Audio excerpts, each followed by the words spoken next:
It's a few years since I visited Falkirk to see the Wheel, Forth Valley College, and partake of a pint in the Wheatsheaf Inn on Baxter's Wynd. With 5 nights booked in nearby Glasgow, I fancied another look and contacted the Falkirk genius, hello Andrew, to see if he wished to guide me on my wander. He thought this a splendid idea and sent an itinerary.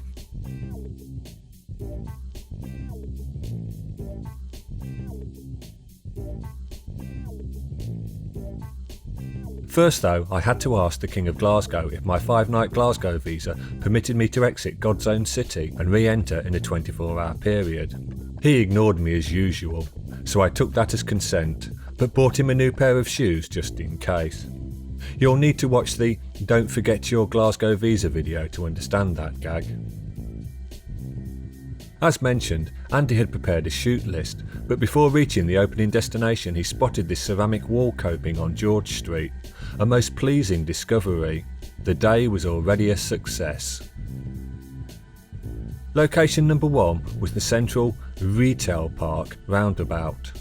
Could this be a capitalist pig dog conspiracy to beguile me with shiny tat? Of course not, it was a history lesson. This site once housed Bison Concrete, which operated from 1944 until, Andy thinks, the late 1970s. When local architect James Strang designed the John de Graham Oddfellows Hall, named after William Wallace's right-hand man at the Battle of Falkirk in 1298, he probably never envisaged his 1882 construction being held together with string and brown paper. Tarquin wonders if Falkirk share the same policy for their no longer economically viable listed buildings to going on fire if needs be with Glasgow. Back in the olden days, before football became the sterile, soulless corporate beano that it is today, football clubs actually had very few opportunities to make money or generate revenue, as we'd probably say today, if we were a dead-eyed devotee of neoliberal bullshit. Most of the income would come from match days. The money received from television was negligible, and the opportunities to fleece the fans, sell merchandise, were still to be deep mined. In the 60s, the search for income led to the development of the idea of the club pools. Dundee United were first. They set up a pools competition in 1956 in order to refurbish Tannadice, and they were followed by the old Rangers and then Celtic. However, throughout the 60s and 70s it was picked up by a great many Scottish clubs, even the lowly East Stirlingshire, erstwhile home of Sir Alex. Very proud. This is definitely of the 70s. I really like the way it's untouched, like a wee time capsule of what Falkirk used to be before towns and particularly city centres across the country were the ubiquitously homogenous, exploitative hall of mirrors they become today. The hand-painted sign is definitely original, lovely use of the drop shadow, but it's the interior that ticks all the period boxes. A wee time-warped room constructed entirely out of yellow pine cladding. It looks to be untouched since it was created, and also likely to remain so until its eventual inevitable demolition. I'm considering getting a petition up to have it designated a Grade 2 listed building. Gothic, no! Run away! The only redeeming feature this 1893 built former post office holds is it introduced me to the term snecked rubble, a technique where smaller stones are used to pack the space between the stones of larger dimensions. The upper elevation of St Francis Xavier's illustrates the versatility and beauty of concrete, the church's late 1950s design still feeling contemporary. The less said about the mock rubble lower elevation, the better.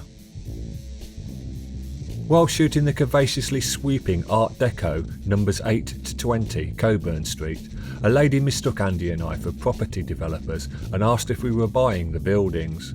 We must have resembled a right pair of chancers and spivs to be mistaken for such unsavoury characters.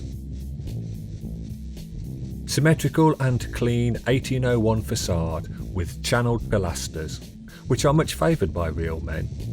There are carved heads depicting religious dignitaries below the pediment, reminding me of the Oranmore pub in Glasgow, reinforced by both buildings boasting carvings of John Knox. The structure's most appealing aspect is the circle detailing on the windows. Whoever painted the ground floor deserves flogging. Beautiful stone should never be concealed by paint. A little further down from the Christian Institute, number 30 Newmarket Street, is the entrance to a second-floor rehearsal room where Andy's band, for a short period, used to split the rent with the Cocteau Twins in 1981. Our band shared the space with the Cocteaus for a few months. It was an arrangement set up by our guitarist Stephen, who was working in Bruce's, the local record shop, and was quite friendly with Robin and Liz. The Cocteaus went to London pretty soon though. They were miles ahead of what we were doing musically, plus they had a cool name, while we were saddled with a clunky abomination that was Red October. All four of us decided to move into the derelict top floor flat at the end of Harriet Street in Glasgow's south side and live like the monkeys. There was Stephen on guitar, the bassist Eddie, drummer Barry, James the Cat, and me on piano and vocals. The flat was technically derelict. We eventually had to move out due to the kludgy being on the point of dropping through its bed of sagging floor timbers into the flat below, but we swept it out, decorated it with posters. We ignored the lack of floor coverings and the gaping holes in the ceiling plaster, and from the end of 1981 until Kludgy Gate in mid-1983, we had the best fun of our lives. I mean, not as much fun as the real monkeys had, obviously. Pretty close, though. Luckily, after a particularly ill-advised and shambolic gig at the venue in Sauchiehall Street, we got a stinking review in the NME from Kirsty McNeil, and we had to change our name to the marginally cooler Johnny Panic. Always good to get that second bite of the cherry, nominally speaking. Tom and Jerry get the chance to become Simon and Garfunkel. Dean Ford and the Gaylords get the chance to become the Marmalade. Of course, some artists manage to make a Jeremy Hunt of it in both bites. At this point in the script, we have a guest appearance from your friend and mine. Well, I doubt he's your friend, and he barely tolerates me. I could tell you the Grand Theatre and Opera House was purchased by the ABC Group in 1929 and demolished 4 years later, after which the current Art Deco structure was built. It closed as a cinema in 2001 and is now a soulless sports bar. Instead, here's the wonderfully grimy rear entrance, which could be opened by a friend to let you in free. Andy, of course, being a fine, upstanding citizen, always bought a ticket.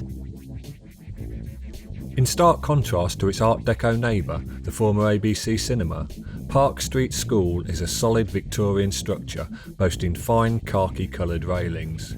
Railings are cool. The bus station's 1935 Art Deco facade hints at what was. It now resembles a 1960s precinct, and since first buses moved operations to the Newmarket Street hub, a ghost precinct. I of course loved it. I revel in grime and decay. It reminded me of Corby's old bus station. Corby is synonymous with grime and decay. When we paused outside the Masonic Lodge calendar number 588, I thought we were going to put the windows in. It's what Tarquin would have wanted. But we'd come to admire them, and they are worth admiring.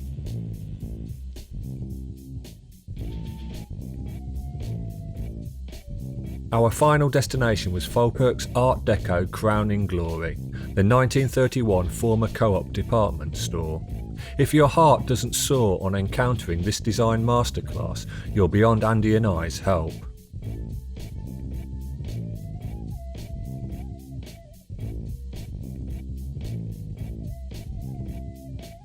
Our wander complete, we headed back to Andy's for lunch, which is covered in the 5 Days in Glasgow video. Thank you very much, Andy. You're a gent of the highest order.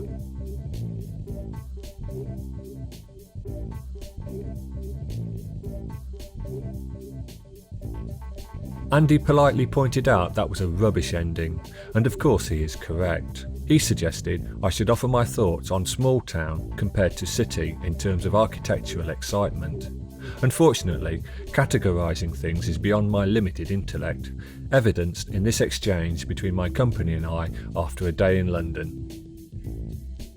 What was your favourite part of today? Being with you, sweetheart. You're pathetic.